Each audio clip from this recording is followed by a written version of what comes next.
ఎన్నికల సంఘం ఆధ్వర్యంలో నిర్వహిస్తున్న స్పెషల్ సమ్మరీ రివిజన్ 2025కు అన్ని రాజకీయ పార్టీలు సహకరించాలని తిరుపతి నియోజకవర్గ ఓటరు నమోదు అధికారి నారపురెడ్డి మౌర్య అన్నారు. స్పెషల్ సమ్మరీ రివిజన్ 2025పై వివిధ రాజకీయ పార్టీలకు చెందిన ప్రతినిధులతో సోమవారం ఉదయం సమావేశం నిర్వహించారు. ఆగస్టు 20 నుండి సెప్టెంబర్ 20వ తేదీ వరకు స్పెషల్ సమ్మరీ రివిజన్ 2025 ఇంటింటి సర్వేలో వచ్చిన ఫారంల వివరాలు అందరికీ వివరించారు. ఈ సందర్భంగా తిరుపతి నియోజకవర్గ ఓటర్ నమోదు అధికారి నారపురెడ్డి మౌర్య మీడియాతో మాట్లాడుతూ 1500 ఓటర్లు దాటిన 7 ఆక్సిలరీ పోలింగ్ కేంద్రాలను గుర్తించామని, ఈ నివేదికను జిల్లా ఎన్నికల అధికారికి సమర్పిస్తామని తెలిపారు.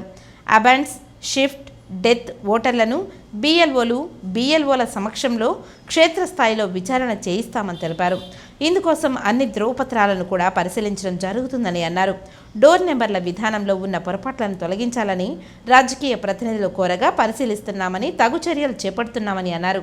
ఆక్సిలరీ పోలింగ్ కేంద్రాలను అదనపు పోలింగ్ కేంద్రాలుగా గుర్తించేందుకు రాజకీయ పార్టీల ప్రతినిధులు ఆమోదం తెలిపారు. ఈ సమావేశంలో అదనపు commissioner Charan Tej Reddy, deputy commissioner Amarayya, tahsildar Bhagyalakshmi, DT Jeevan, వివిధ రాజకీయ పార్టీల నాయకులు పాల్గొన్నారు.